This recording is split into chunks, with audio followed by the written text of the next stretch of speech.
Hello everyone, मैं आशा करती हूँ आप सभी ठीक होंगे। मैं काजल धामी आप सभी का स्वागत करती हूँ आपके अपने चैनल प्यूपिल टीचर में। यूटेट परीक्षा की तैयारी को ध्यान में रखते हुए मैंने आप लोगों के साथ बाल विकास की एक स्पेशल सीरीज शुरू की थी। आज इस सीरीज का हम दूसरा चैप्टर डिस्कस करेंगे, जिसके अंदर मैं आप लोगों के साथ दो इम्पॉर्टेंट सिद्धांतों को कवर करूंगी, जिसको हम जीन पियाजे का संज्ञानात्मक विकास का सिद्धांत बोलते हैं, जिसे हम कोग्निटिव थ्योरी बाय जीन पियाजे के नाम से भी जानते हैं। यानी कि कोग्निटिव डेवलपमेंट बच्चे के अंदर कैसा होता है। और साथ ही साथ हम लोग अगली थ्योरी जो डिस्कस करने वाले हैं आज की इस वीडियो में, वो हम डिस्कस करेंगे वाइगॉट्स्की का सामाजिक सांस्कृतिक सिद्धांत, जिसे हम सोशो कल्चर थ्योरी बाय वाइगॉट्स्की के नाम से जानते हैं। इसकी पहले हम थ्योरी को डिस्कस करेंगे और साथ ही साथ यूटेट की परीक्षा में इन टॉपिक से किस तरीके के प्रीवियस ईयर क्वेश्चन जो हैं यूटेट पेपर 1 में और यूटेट पेपर 2 में हमसे पूछे गए वो भी हम कवर करेंगे। तो चलिए वीडियो शुरू करते हैं। और इसके पहले वाले चैप्टर में मैंने आप लोगों के साथ अधिगम अक्षमताएं, जिसे हम लर्निंग डिसेबिलिटीज के नाम से जानते हैं, इस टॉपिक को कवर किया था। अगर आप लोगों ने वो वीडियो नहीं देखी तो डिस्क्रिप्शन में आपको उस वीडियो की लिंक मिल जाएगी। और साथ ही साथ अगर आप यूटेट के प्रीवियस ईयर पेपर देखना चाहते हैं तो उसके लिए भी मैंने एक सेपरेट प्लेलिस्ट बनाई हुई है और आप मेरे साथ टेलीग्राम ग्रुप पे भी जुड़ सकते हैं। चलिए वीडियो शुरू करें और सबसे पहले हम डिस्कस करते हैं जीन पियाजे का संज्ञानात्मक विकास का सिद्धांत।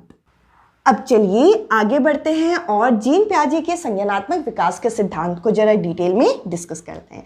अब देखिए, यहाँ पर सबसे पहले हमें बेसिक पॉइंट ये पता होना चाहिए कि जीन पियाजे के संज्ञानात्मक विकास में हमारी 4 अलग अलग अवस्थाएं होती हैं जो हम लोगों को डिस्कस करनी है। यूटेट की परीक्षा में अभी ये पूछा गया था कि कौन सा ऐसा विकास का सिद्धांत है जिसके अंदर हमें 4 अवस्थाएं बताई जाती हैं, तो वो जीन पियाजे का संज्ञानात्मक विकास का सिद्धांत है। इसके अलावा जीन पियाजे को फादर ऑफ चाइल्ड साइकोलॉजी के नाम से भी जानते हैं। इन्हें बाल मनोवैज्ञानिक का जनक बोला जाता है। इन्होंने ये जो अवस्थाएं हमारे सामने बना के दी हैं, ये उन्होंने खुद के बच्चों पर प्रयोग किया था और उसके बाद उन्हें जो अवस्थाओं में होने वाले परिवर्तन पता चले, उसके हिसाब से उन्होंने बताया कि बच्चों में समय के साथ जैसे जैसे बच्चा बड़ा होता है, एज के साथ ये चेंजेस आते हैं। अब देखिए, यहाँ पर हमें और कुछ इंपॉर्टेंट टर्म पता होने चाहिए। अगर हम जीन पियाजे का ये कोग्निटिव डेवलपमेंट की थ्योरी पढ़ें, जिसमें सबसे पहला टर्म आ जाता है स्कीमा। देखिए, हर व्यक्ति का, हर इंसान का एक सोचने का पैटर्न होता है। किसी भी चीज को देख के हम एक प्रतिक्रिया देते हैं, एक रिस्पॉन्स देते हैं, ये हमारा स्कीमा कहलाता है। जैसे कि अगर बच्चे को कुछ दिखा दिया जाए तो उसके माइंड में उस चीज के लिए एक इमेज बन जाएगी। जैसे कि अगर हम बच्चे को पेड़ दिखाएं तो पेड़ बच्चे ने देखा है, अगर हम बोले पेड़ कैसा दिखता है तो बच्चे के माइंड में इस तरीके का एक इमेज आ जाएगा। तो देखिए, हर चीज को लेके हमारे माइंड में एक इमेज तैयार है, जिसके लिए एक शब्द का प्रयोग किया गया है, स्कीमा। अब देखिए, इसके अलावा कुछ और इंपॉर्टेंट टर्म हमें यहाँ पे पता होने चाहिए, जैसे कि अनुकूलन, जिसे हम अडेप्टेशन के नाम से जानते हैं। जैसे जैसे बच्चा बड़ा होता है, वातावरण के संपर्क में आता है, तब बच्चे को अडेप्टेशन करना होता है, अनुकूलन करना होता है अपने वातावरण के साथ तालमेल बिठाने के लिए। और ये बच्चा 2 तरीके से करता है। एक होता है एसिमिलेशन और दूसरा होता है अकोमोडेशन। देखिए, एसिमिलेशन को हम आत्मसात्यकरण के नाम से जानते हैं और अकोमोडेशन को हम समायोजन के नाम से जानते हैं। अब देखिए, अगर बच्चे के माइंड में कोई चीज के लेके कोई पैटर्न पहले से बना हुआ है, अगर उस पैटर्न के साथ कोई नई जो इंफॉर्मेशन है वो यहाँ पे फिट बैठ जाती है, तो यहाँ पर इसके लिए बोला जाता है, जब इंफॉर्मेशन यहाँ पे फिट बैठ जाए तो इसके लिए यहाँ पे हम एसिमिलेशन शब्द का प्रयोग करते हैं। पर अगर बच्चा जब वातावरण के संपर्क में आता है और उसकी जो पहले से जो एग्जिस्टिंग इंफॉर्मेशन है उसमें उसे क्या करना पड़े, उसमें उसे मॉडिफाई करना पड़े, तो यहां पर बच्चा क्या करता है, यहां पे बच्चा अकोमोडेशन यानी कि समायोजन करता है। जैसे कि इसके लिए मैं आप लोगों के लिए एक एग्जांपल लेके आई हूं। जैसे बच्चा जब छोटा है, बच्चा घर का खाना खा रहा है, तब बच्चे को हमने रोटी खिलाई और बच्चे को पता है कि रोटी का शेप कैसा होता है, गोल शेप का होता है। उसके बाद जब बच्चा थोड़ा बड़ा हुआ, बच्चा स्कूल गया, तो बच्चे ने देखा कि उसके दोस्त लंच बॉक्स में पराठे वगैरह लेके आ रहे हैं। तो देखिए, वो यहाँ पे देखेगा कि बच्चा सबसे पहले देखेगा कि उसके माइंड में एक पैटर्न है कि भाई हर गोल चीज क्या है, रोटी है। पर उसको बाद में पता चला कि जरूरी नहीं है कि हर गोल चीज यहाँ पे रोटी हो, तो उसी की तरह दिखने वाली और उसी की तरह टेस्ट देने वाली एक और नई चीज यहाँ पे आपकी ट्रायंगल शेप की होती है। तो देखिए उसने क्या किया, अपनी इंफॉर्मेशन में चीजें वो जोड़ता जा रहा है और अब उसे पता है कि इस आइटम की बहुत सारी अलग अलग चीजें होती हैं। अभी तक बच्चे को पता था कि इस तरीके की दिखने वाली चीजें को हम रोटी, पराठा, ये सब चीजें बोलते हैं। अब देखिए बच्चा जब बाहर जा रहा है तो बच्चा बहुत सारे लोगों के कांटेक्ट में आ रहा है। इसके बाद बच्चा कुछ टाइम बाद, जैसे कि बच्चा मार्केट में गया तब बच्चे ने पहली बार पिज़्ज़ा खाया। अब देखिए पिज़्ज़ा का शेप भी कैसा होता है, गोल होता है और इस तरीके के यहाँ पे स्लाइसेस बने होते हैं। अब बच्चे ने अगर इससे पहले कभी नहीं देखा ये चीज़, तो बच्चा सबसे पहले इस चीज़ को किससे रिकॉग्नाइज करेगा, बच्चा सबसे पहले इसे क्या बोलेगा, रोटी बोलेगा। पर यहाँ पर उससे जो कोई बड़ा इंसान होगा या फिर उसके साथ वाला कोई होगा जो उसे बताएगा कि हर गोल दिखने वाली चीज़ रोटी नहीं होती, तब बच्चा यहाँ पे अपनी इंफॉर्मेशन को थोड़ा सा मॉडिफाई करेगा और मॉडिफाई करके उस चीज़ में क्या हो रहा है, उस चीज़ में नई चीज़ यहाँ पे जुड़ रही है, तो इसे हम समायोजन कहेंगे। देखिए अगर आपकी जो इंफॉर्मेशन पहले से है उसमें पुरानी वाली इंफॉर्मेशन और नई वाली इंफॉर्मेशन जस्ट फिट हो जाए तो वो आपका एसिमिलेशन यानी कि आत्मसातीकरण है। और अगर आपको पुरानी वाली इंफॉर्मेशन को मॉडिफाई करना पड़े नई इंफॉर्मेशन की वजह से, तब यहाँ पर क्या होता है, तब यहाँ पे होता है हमारा अकोमोडेशन। तो इन टर्म से संबंधित हमारे सीटैट, यूटैट, रीट इन परीक्षा में पहले भी क्वेश्चन पूछे गए हैं, तो आपको ये टर्म्स पता होने चाहिए। जैसा कि मैंने अभी आपके साथ डिस्कस किया था, ये जो हमारा जीन पियाजे का संज्ञानात्मक विकास का सिद्धांत है, इसके अंदर हमारी टोटल 4 अलग अलग अवस्थाएं। आप यहाँ पे देख सकते हैं, यहाँ पे मैंने बोर्ड में 3 लिखी हैं, एक और मेरे को अभी एक्सप्लेन करनी है। अब देखिए ये जो 4 अवस्थाएं हैं ये किस तरीके से है। सबसे पहला है संवेद्य पेशीय अवस्था, जिसे हम सेंसरी मोटर स्टेज के नाम से जानते हैं, जो कि बर्थ से यानी कि जन्म से लेकर 2 वर्ष तक चलने वाली अवस्था है। अब देखिए क्योंकि इसमें यहाँ पे संवेद्य शब्द है यानी कि सेंसरी शब्द का प्रयोग किया गया है, यानी कि हमारे सेंस ऑर्गन का प्रयोग किया गया है, तो इस अवस्था के जो बच्चे होते हैं उनके जो सेंसेस होते हैं, जो इंद्रियां होती हैं, वो इस समय यहाँ पे शिक्षक का काम कर रही होती हैं। क्योंकि जैसे ही बच्चा बर्थ लेता है वैसे ही बच्चा बोलना शुरू नहीं करता। बच्चा अपने आसपास के लोगों को देखता है और अपने सेंस ऑर्गन की मदद से उनको सुनता है, उनको देखता है, उनको महसूस करता है। तो इस तरीके से बच्चा यहाँ पे नई नई चीजें सीख रहा होता है। तो हम कहेंगे कि यहाँ पे उसकी जो सेंसेस हैं वो किस तरीके का काम कर रही है, सेंसेस जो है यहाँ पे उसकी टीचर का काम कर रही हैं। इसके अलावा इस स्टेज के अंदर कुछ और कैरेक्टर यहाँ पे देखने को मिलते हैं। देखिए जैसे कि मैंने बोला कि बच्चा पैदा होते साथ बोलना शुरू नहीं करेगा, तो बच्चा यहाँ पे क्या करता है, अपने सेंस ऑर्गन की मदद से दूसरों के साथ यहाँ पे कॉन्टैक्ट करने की कोशिश करता है। तो बच्चा यहाँ पे इमिटेटिव बिहेवियर शो करता है, यानी कि बच्चा क्या करता है, उसके सामने अगर जिस तरीके का बिहेवियर आप करो, बच्चा उसी तरीके की चीजों को नकल करेगा। जैसे कि अगर बच्चा अपने घर में देख रहा है कि कोई इंसान जो है फोन को कान में लगा रहा है, तो देखिए थोड़ा सा जब बच्चा बड़ा होगा तो वो फोन को लेके सबसे पहले वो अपने कान में लगाएगा। तो इस तरीके से वो इमिटेटिव बिहेवियर यहाँ पे शो करता है। और देखिए जैसे मैंने बोला कि ये जो अवस्था है ये बर्थ से लेकर 2 वर्ष तक की होती है। तो जैसे जैसे 2 वर्ष के जब करीब बच्चा आता है तब बच्चे के अंदर ऑब्जेक्ट परमानेंस आ जाता है, यानी कि जब ये अवस्था शुरू हो रही होती है तो बच्चे को अगर कोई खिलौना दिखा दिया जाए और बच्चे के सामने से वो खिलौना हटा दे तो बच्चे को लगता था वो चीज गायब हो गई। पर जैसे जैसे ये अवस्था खत्म होने वाली होती है, बच्चे को पता चल जाता है कि यहाँ पे बच्चे के अंदर ऑब्जेक्ट परमानेंस आ जाता है। इसका मतलब ये कि ये जो हमने डस्टर बच्चे को दिखाया है, अगर हम बच्चे के सामने से छुपा भी दे तो बच्चे को ये पता है कि ये चीज अभी पीछे एग्जिस्ट कर रही है, तो वो पीछे की तरफ देख के मुड़ने लग जाएगा और देखने लग जाएगा कि वो चीज पीछे है या नहीं है। तो इस तरीके से यहाँ पे हमें 3 कैरेक्टर का पता होना चाहिए। संवेद्य पेशीय अवस्था के अंदर सबसे पहला है कि हमारे जो सेंसेस होते हैं वो टीचर का काम करते हैं, इमिटेटिव बिहेवियर बच्चा दिखाता है। इसके अलावा बच्चे के अंदर ऑब्जेक्ट परमानेंस आ जाता है जैसे जैसे ये स्टेज खत्म हो रही होती है। अब चलिए अगली अवस्था को जरा डिस्कस करें, जो कि है पूर्व सक्रियात्मक अवस्था, जिसे हम प्री ऑपरेशनल स्टेज के नाम से जानते हैं। यह अवस्था 2 से लेकर 6 वर्ष तक के बच्चों में देखी जाती है। और देखिए इसमें यहाँ पे वर्ड लिखा है प्री ऑपरेशन, यानी कि जो अभी क्या है, ऑपरेशन है, यानी कि बच्चे का जो मेंटल प्रोसेस है वो अभी स्टार्ट होने वाला है, अभी स्टार्ट नहीं हुआ है पूरी तरीके से। तो बच्चे के अंदर जो कैरेक्टर यहाँ पे देखा जाता है, सबसे पहला कैरेक्टर यहाँ पे देखा जाता है कि इस स्टेज के जो बच्चे होते हैं वो ज़्यादा ईगो सेंट्रिक होते हैं, यानी कि अहम केंद्रित होते हैं। बच्चे अपनी चीज़ों को किसी के साथ जल्दी शेयर नहीं करना चाहते। इसके अलावा बच्चे में जीववाद बहुत ज़्यादा होता है। बच्चा यहाँ पे कार्टून वगैरह बहुत ज़्यादा देखता है, तो बच्चा यहाँ पे ये सोचता है कि जो कार्टून में देखने वाली चीज़ें हैं वही सही हैं और उसी इमेजिनेशन में बच्चा रहता है। इसके अलावा बच्चे के अंदर अभी इरिवर्सिबिलिटी होती है, अपलटावी होती है, यानी कि किसी कॉन्सेप्ट को वो उल्टा करके अभी नहीं सोच सकता। जैसे कि हमें पता है कि 2 से लेकर 6 वर्ष तक के जो बच्चे होते हैं, इस गैप में बच्चे स्कूल जाना शुरू करेगा। धीरे धीरे हम उसे मैथ्स के कॉन्सेप्ट सिखाएंगे, और जैसे कि अभी अगर बच्चा 2 की टेबल सीख रहा है, जब वो मान लीजिए 6 वर्ष का है, तो 2 4 क्या है उसे पता है, 2 की टेबल उसने याद कर दी। 2 4 यहाँ पे क्या है, 2 4 यहाँ पे है 8। तो बच्चे को इसका अभी उल्टा नहीं पता कि 4 2 भी यहाँ पे क्या होगा, 4 2 भी यहाँ पे 8 होगा। बच्चे को अभी ये चीज़ नहीं पता।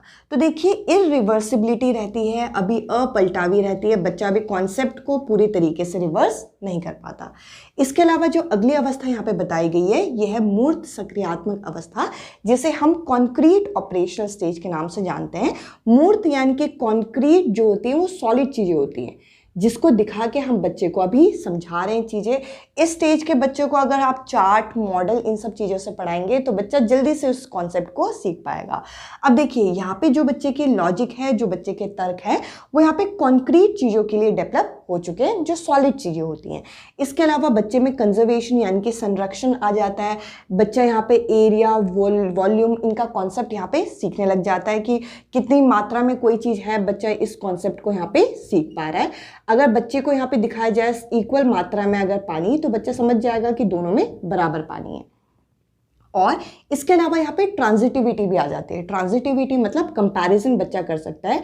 अगर बच्चे को यहाँ पे 3 अलग अलग स्टिक इस तरीके से दिखाई जाए, जिसका नाम यहाँ पे A, B और C इस तरीके से कर दिया जाए, तो बच्चे को पता है कि A B से छोटा है और B C से छोटा है। तो इस तरीके से ये जो यहाँ पे कैरेक्टर हैं, ये यहाँ पे मूर्त सक्रियात्मक अवस्था यानी कि कॉन्क्रीट ऑपरेशन स्टेज के अंदर देखी जाती है।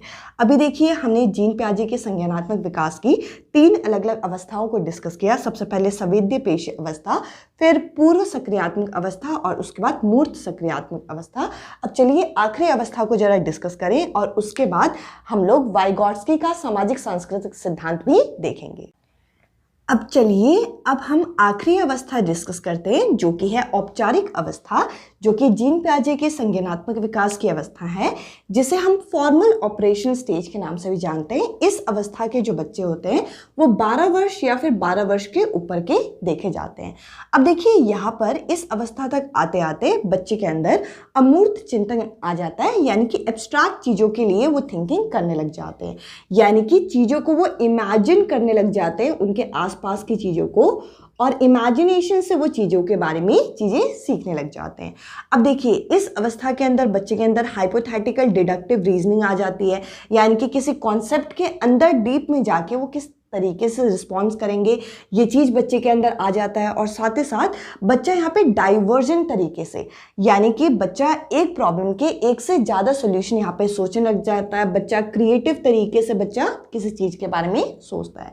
तो कहीं ना कहीं जीन पियाजे का ये मानना था कि यहाँ तक आते आते बच्चा चीज़ों के बारे में डिटेल नॉलेज ले लेता है। अब देखिए अगला अगर हम टॉपिक यहाँ पे देखें तो ये है यहाँ पे वाइगॉट्स्की का सामाजिक सांस्कृतिक सिद्धांत, जिसे हम सोशियो कल्चरल थ्योरी के नाम से भी जानते हैं। अब देखिए यहाँ पर हमारी यूटेट की परीक्षा में एक डायरेक्ट क्वेश्चन तो ये भी पूछा गया था कि सोशियो कल्चरल थ्योरी जो है इसको किसने दिया है, तो ये यहाँ पे आंसर था वाइगॉट्स्की ने दिया है। अब देखिए इसके अंदर इन्होंने यहाँ पे 3 चीज़ों के बारे में मेनली यहाँ पे बात की। इन्होंने कहा कि अगर बच्चे को कोई भाषा का हमें ज्ञान करवाना है, कोई भाषा, कोई लैंग्वेज हमें यहाँ पे सिखानी है, तो बच्चा यहाँ पे इंटरैक्शन की मदद से सीख पाएगा। बच्चा किसके इंटरेक्शन की मदद से सीख पाएगा? सोसाइटी और कल्चर। यानी कि अगर बच्चे को कोई नई भाषा सिखानी है तो बच्चे को यहाँ पे सोसाइटी यानी कि समाज और अपनी संस्कृति के साथ इंटरैक्ट करना पड़ेगा, उसके साथ परस्पर संबंध रखने पड़ेंगे, तब जाके बच्चा किसी भाषा को अच्छी तरीके से सीख पाएगा। बच्चा यहाँ पे, ये जो वाइगॉट्स्की है इन्होंने बोला कि बच्चा यहाँ पे क्या करता है, इमिटेशन के थ्रू किसी चीज को नहीं सीखता, बच्चा नकल करके नहीं सीखता, बच्चा यहाँ पे इंटरैक्शन की मदद से चीजों को सीखता है। तो अगर आप लोगों के पेपर में ये सवाल पूछा जाए कि लैंग्वेज, सोसाइटी या कल्चर, इन तीनों टर्म के बारे में, किसी एक टर्म के बारे में भी पूछा जाए कि लैंग्वेज, सोसाइटी और कल्चर के बारे में हमें किसने अपने सिद्धांत के अंदर बताया, तो ये वाइगॉट्स्की ने अपने सामाजिक सांस्कृतिक सिद्धांत के अंदर हमें ये बताया था। अब देखिए, इसके अलावा हमें एक और कॉन्सेप्ट यहाँ पे दिया जिसे हम ZPD के नाम से जानते हैं। ये भी डायरेक्ट पूछा गया है कि ZPD, जिसे हम जोन ऑफ प्रॉक्सिमल डेवलपमेंट के नाम से जानते हैं, प्रॉक्सिमल डेवलपमेंट के नाम से जानते हैं, ये कॉन्सेप्ट हमें किसने दिया? ये कॉन्सेप्ट हमें दिया था वाइगॉट्स्की ने अपने सोशो कल्चर थ्योरी में। अब ये ZPD क्या है? इसके अलावा यहाँ पे एक और शब्द लिखा है स्कैफोल्डिंग, जिसे हम पांड के नाम से जानते हैं। इसका क्या मतलब है जरा हम देखते हैं। इसके लिए मैं आप लोगों को एक स्टोरी यहाँ पे एक्सप्लेन करती हूँ, एक एग्जाम्पल यहाँ पे देती हूँ। जैसे कि एक छोटा सा बच्चा है जो अभी यहाँ पे वॉक करना जानता है, वॉक करना और बच्चे को रनिंग करना यहाँ पे आता है, यानी कि चलना और भागना आसानी से आता है। अब बच्चे को क्या करना है? बच्चे को यहाँ पे साइकिल सीखना है। बच्चे को क्या लर्न करना है? बच्चे को यहाँ पे साइकिलिंग लर्न करनी है। तो अब बच्चे को यहाँ पे साइकिल चलाना तो सीधा आता नहीं है, क्योंकि बच्चे को अभी बैलेंसिंग भी बहुत अच्छी आनी चाहिए। तो इससे सीखने के लिए उसके जो फादर हैं उसे वो मदद करेंगे साइकिलिंग सीखने के लिए। अभी देखिए, शुरुआत में क्या था, बच्चे को यहाँ पे वॉक करना और रन करना आता था। तो बच्चा अभी इस स्टेज में था, यानी कि ये एक ऐसा पार्ट है जहाँ पे बच्चे को क्या आ रहा है? बच्चे को यहाँ पे वॉक करना और रनिंग करना आ रहा है। अब देखिए, अब बच्चे को क्या करना है? बच्चे को यहाँ पे साइकिल चलाना सीखना है। तो साइकिल चलाना सीखने के लिए बच्चे को स्कैफोल्डिंग चाहिए होगी। किससे? ये किसके द्वारा होती है? MKO। ये MKO क्या है? ये MKO है मोर नॉलेजेबल अदर के द्वारा। यानी कि जैसे कि मैंने बोला कि उसके फादर जो हैं उसको वो क्या करेंगे? साइकिल चलाना सिखा रहे हैं। तो फादर यहाँ पे क्या हो गए? इसके पापा यहाँ पे क्या हो गए? यहाँ पे इसके पापा हो गए MKO, जो कि है मोर नॉलेजेबल अदर, जो कि इसका कर क्या रहे हैं? इसका यहाँ पे स्कैफोल्डिंग कर रहे हैं, पांड यहाँ पे जिसे हम बोलते हैं। तो देखिए, ये जो एरिया है जिसे हम ZPD के नाम से जानते हैं, ये क्या है? व्हाट द लर्नर यानी कि बच्चा कैन अचीव विद असिस्टेंट, यानी कि बच्चा इस स्टेज में उस चीज को सीख पाएगा किसी असिस्टेंट की मदद से। टीचर हो सकती है, उससे कोई बड़ा हो सकता है, उसके घर वाले हो सकते हैं जो कि उस चीज को उसे सीखने में मदद कर रहे हैं। और जब बच्चा उस चीज को सीख जाएगा तो बच्चा इस एरिया में पहुंच जाएगा जब बच्चे को यहाँ पे स्कैफोल्डिंग की जरूरत नहीं है। अब बच्चे को यहाँ पे साइकिलिंग आ चुकी है, तो अब बच्चे को यहाँ पे वो चीज आ जाएगी। तो इस तरीके से यहाँ पे हमें वाइगॉट्स्की ने ये कॉन्सेप्ट हमें दिए, जिसमें ये बताया कि बच्चे को कोई नई चीज सिखाने के लिए किसी मोर नॉलेजेबल पर्सन की जरूरत होती है। वो उनका स्कैफोल्डिंग करता है और वो एरिया जहाँ पे बच्चा किसी की मदद से कोई चीज सीख पाएगा उसे हम ZPD के नाम से जानते हैं, जिसे हम जोन ऑफ प्रॉक्सिमल डेवलपमेंट भी बोलते हैं। और जब बच्चा इस जोन को क्रॉस कर लेगा तो बच्चा उस चीज में मास्टरी पा लेगा। अब चलिए, इन दोनों थ्योरी से हमारी यूटेट की परीक्षा में किस तरीके के प्रश्न पूछे गए हैं, जरा उन क्वेश्चंस को डिस्कस करते हैं। अब आप लोगों के सामने ये क्वेश्चंस दिखेंगे जो आप लोगों की स्क्रीन में आने वाले हैं। चलिए प्रश्नों को जरा डिस्कस करें। यहाँ पे हमसे इस क्वेश्चन में पूछा गया है कि अकॉर्डिंग टू पियाजे during which stage of development the ability to perform operation on mental representation making them capable of conservation. देखिए, यहाँ पे संरक्षण कब आता है, हम लोगों से ये चीज़ पूछी गई है कि जीन पियाजे की अवस्थाओं के अनुसार बच्चों में वस्तुओं को लेकर संरक्षण कब आता है। जैसे कि अभी मैंने आपके साथ डिस्कस किया, कंजर्वेशन यानी कि संरक्षण जो है वो मूर्त सक्रियात्मक अवस्था में आता है। तो देखिए, अगर ये आपको थ्योरी अच्छे से आती है और इनके ये जो कैरेक्टर हैं अगर आपको पता है तो ये क्वेश्चंस आप आसानी से कर पाएंगे। अदरवाइज आप लोगों को इन क्वेश्चंस को करने में दिक्कत होगी। इस क्वेश्चन का जो करेक्ट आंसर है ये यहाँ पे है बी ऑप्शन। अब चलिए अगले प्रश्न को जरा डिस्कस करें। इस प्रश्न में हमसे पूछ रखा है कि अकॉर्डिंग टू जीन पियाजे children develop abstract logic and reasoning skill during, यानी कि अमूर्त तर्क और तर्क कौशल बच्चे के अंदर कब आता है। तो देखिए अभी मैंने आपको बताया था कि जो एब्स्ट्रैक्ट थिंकिंग आती है बच्चे के अंदर वो कब आती है, वो यहाँ पे औपचारिक अवस्था यानी कि फॉर्मल ऑपरेशनल स्टेज के अंदर आती है, जो कि यहाँ पे सी ऑप्शन में हम लोगों को दे रखा है। और इन क्वेश्चंस को मैं आप लोगों के लिए यूटैट के प्रीवियस ईयर पेपर से ही लेके आई हूँ, ताकि आप लोगों को पता चले कि इन क्वेश्चंस से कोई आप लोगों के किस तरीके से, इन टॉपिक से किस तरीके के क्वेश्चंस आते हैं, और साथ ही साथ आप इन टॉपिक को लाइटली ना लें, क्योंकि एक पेपर में आपका एक से ज़्यादा प्रश्न, 2 तक भी प्रश्न इन टॉपिक से पूछे गए। अब चलिए अगले प्रश्न की तरफ बढ़ते हैं। इस प्रश्न में हमसे पूछ रखा है कि जो जोन ऑफ प्रॉक्सिमल डेवलपमेंट होता है ये किसके द्वारा डिस्क्राइब किया गया है, इसका वर्णन किसके द्वारा किया गया है। अभी मैंने आपके साथ 2 थ्योरी डिस्कस की, एक तो थी जीन पियाजे का संज्ञानात्मक विकास और दूसरा था वाइगॉट्स्की का सोशो कल्चर थ्योरी, जिसके अंदर उन्होंने ZPD के बारे में बताया था, जो कि ये बताया था कि एक ऐसा एरिया होता है जिसमें बच्चा जो लर्नर जो है किसी असिस्टेंट की मदद से किसी कार्य को अच्छी तरीके से कर पाएगा। और ये हमें ली वाइगॉट्स्की ने अपनी सामाजिक सांस्कृतिक सिद्धांत के अंदर बताया। इस हिसाब से इस क्वेश्चन का जो करेक्ट आंसर होगा वो होगा पहला ऑप्शन। अब चलिए आज की इस वीडियो का आखिरी क्वेश्चन जरा डिस्कस करें। ये जो प्रश्न अब हम डिस्कस करने वाले हैं ये यूटैट के जो 24 मार्च को पेपर हुआ था उसी में पूछा गया है। देखिए बहुत ही आसान सा क्वेश्चन है। ये पूछा गया है कि कौन सी ऐसी थ्योरी है जिसके अंदर हमें कोग्निटिव डेवलपमेंट की यानी कि संज्ञानात्मक विकास के 4 अलग अलग चरण बताए गए हैं। तो देखिए यहाँ पे वाइगॉट्स्की का जो सोशल डेवलपमेंट यानी कि सामाजिक जो विकास है वो तो है नहीं, क्योंकि उन्होंने ZPD के बारे में बताया हमें, उन्होंने लैंग्वेज यहाँ पे सोसाइटी और कल्चर के बारे में बताया। इसके अलावा कोलबर्ग की थ्योरी अभी हम डिस्कस करेंगे, इसके अंदर 3 अलग अलग अवस्थाएं हैं। और ब्रूनर ने हमें बोबोडॉल के बारे में, बेंडूरा ने हमें बोबोडॉल के बारे में हमें बताया था। तो देखिए ये आंसर तो यहाँ पे है नहीं।